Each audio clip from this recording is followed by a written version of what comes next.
Okay ji, Bismillah Rahman Rahim. So today we will discuss the new topics and very important clinical cases in internal medicine. ठीक है जी.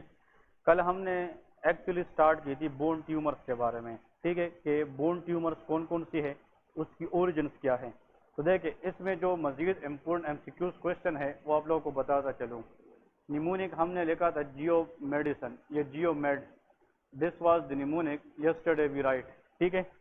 अगर examiner आप लोगों से ये पूछे कि if the cancer from the bone arises, that is called G. G stand for giant cell tumour. This is a cancer arises from the long bone. ये लॉन्ग बोन से अराइज होने वाला कैंसर है. ठीक है, जॉइंट सेल ट्यूमर.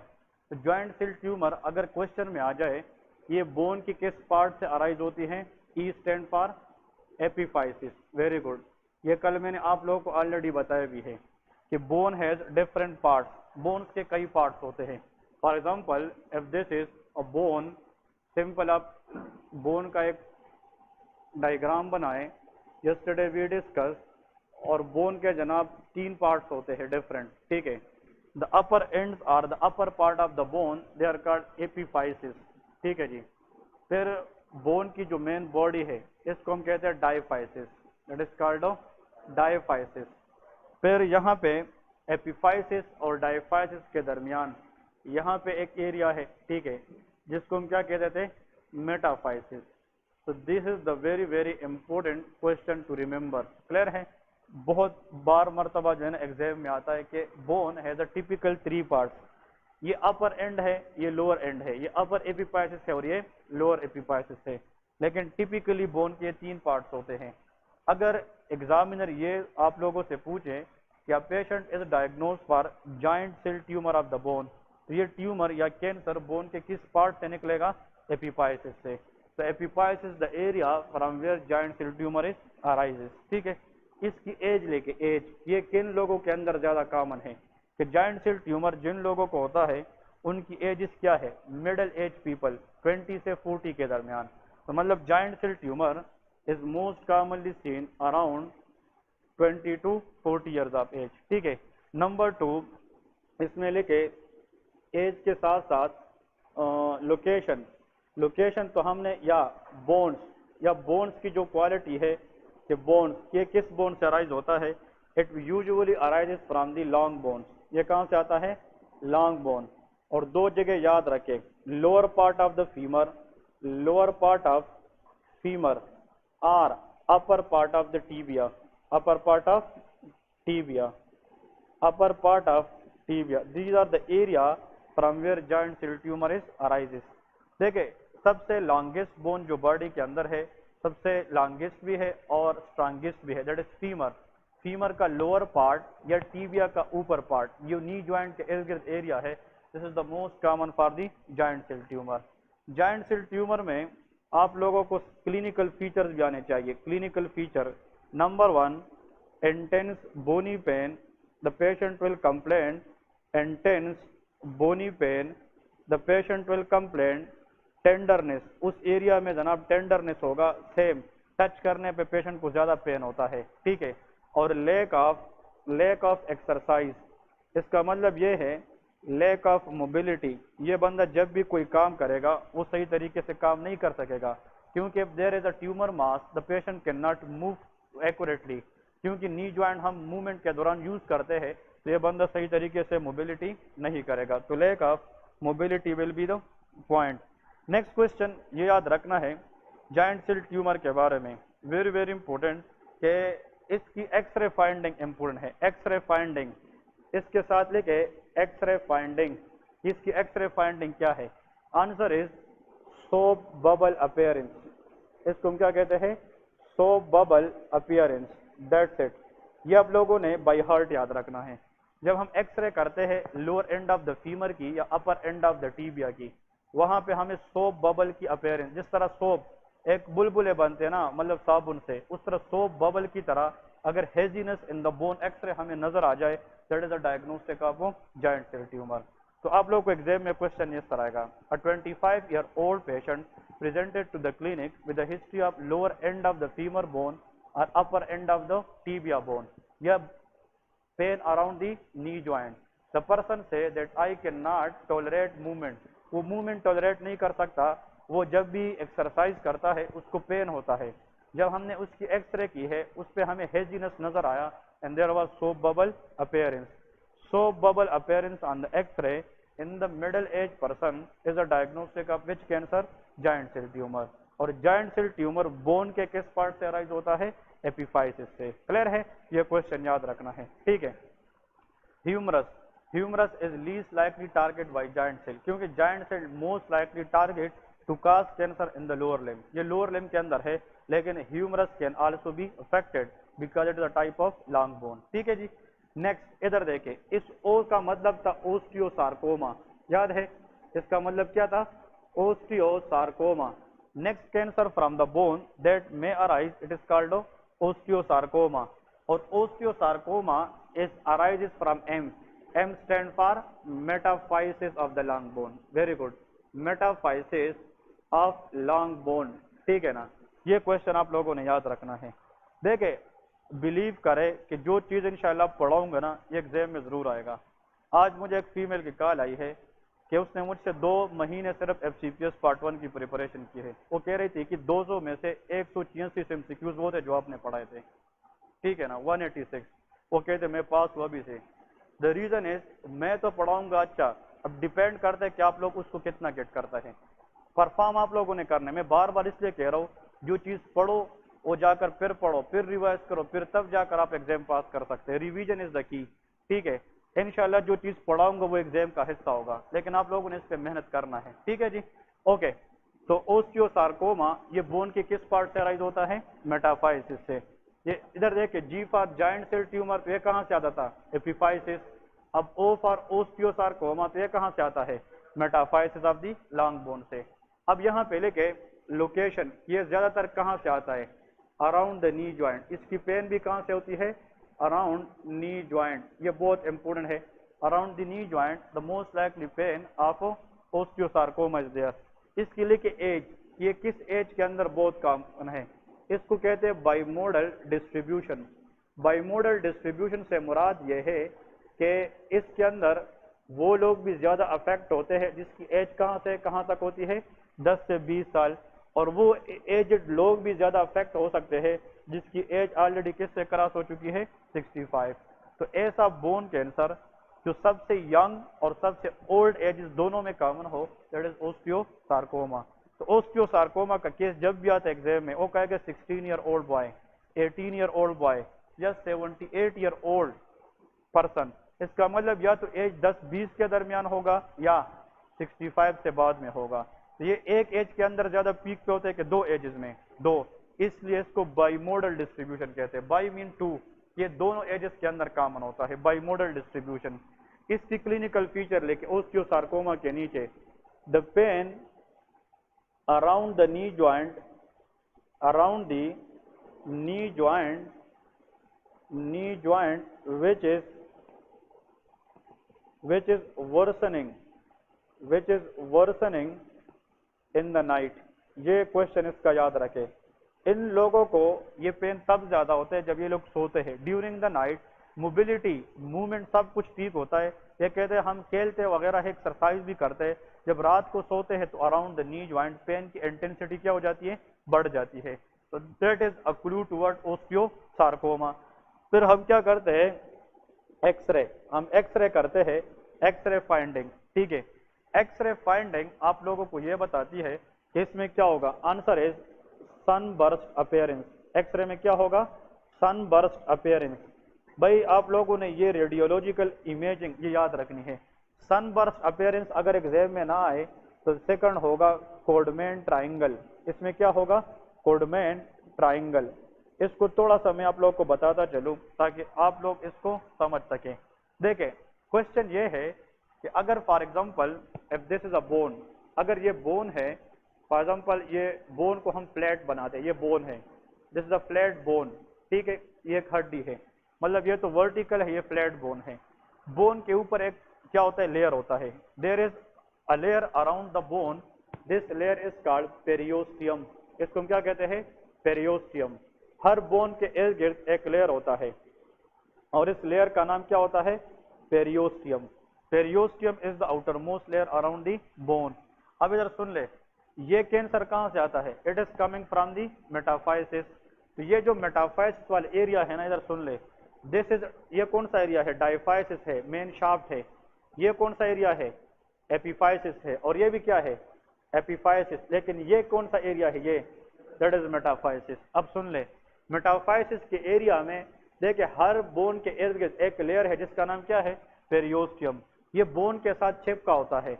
अब इधर अगर इधर देखिए मेटाफाइसिस से कैंसर सेल निकले तो इस पेरियोस्टियम को स्ट्रेच कर सकता है कि नहीं?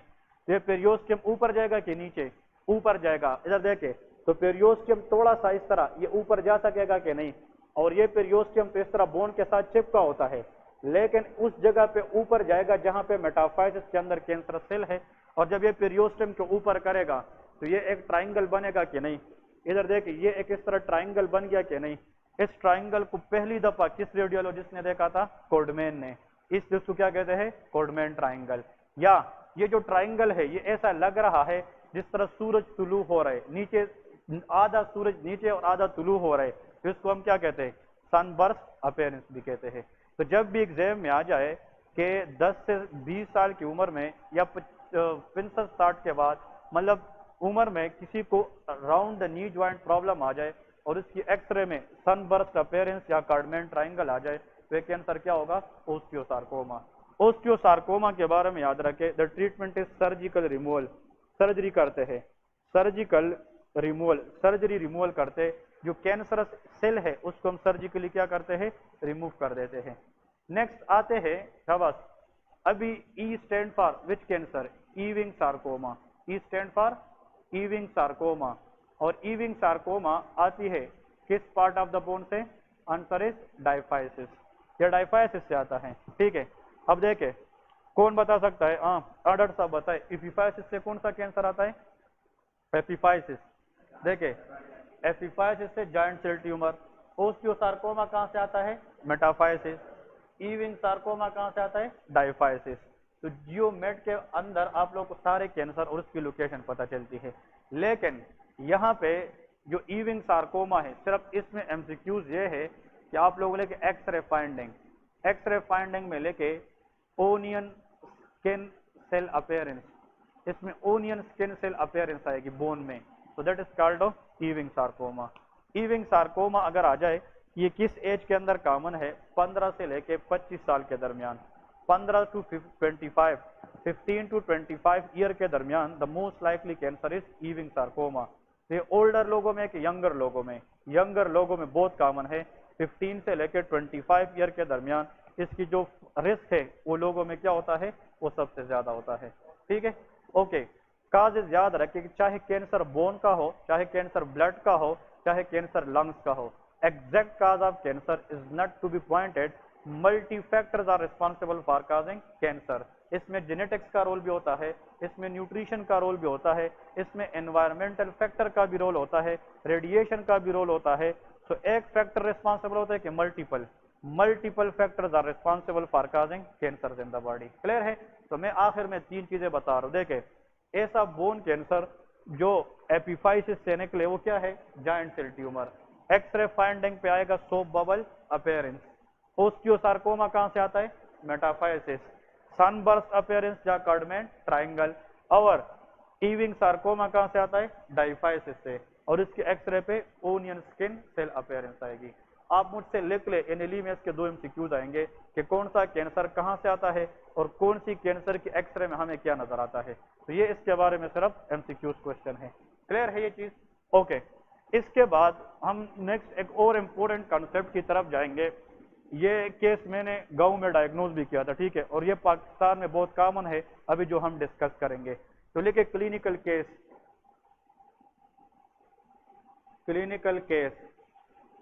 a 32-year-old female presented to the physician with history of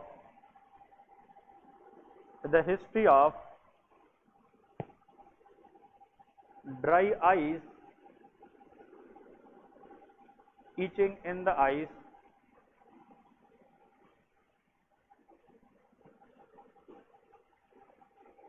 and dry mouth. Dry eyes and dry mouth. अगर ऐसी फीचर जिसमें माउथ ड्राई होती है इसको जीरोस्टोमिया कहते हैं। Xerostomia mean dry mouth. और अगर ड्राई आइज आ जाए तो उसको हम जीरोप्थेल्मिया कहते हैं। That is called xerophthalmia. तो जीरोप्थेल्मिया मीन के ड्राई, आंसर इज हाँ जी, that is yes dry eyes. और जीरोस्टोमिया का मतलब ड्राई माउथ है, ठीक है। And investigation shows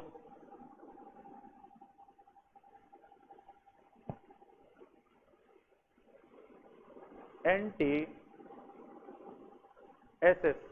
antibody positive, most likely diagnosis।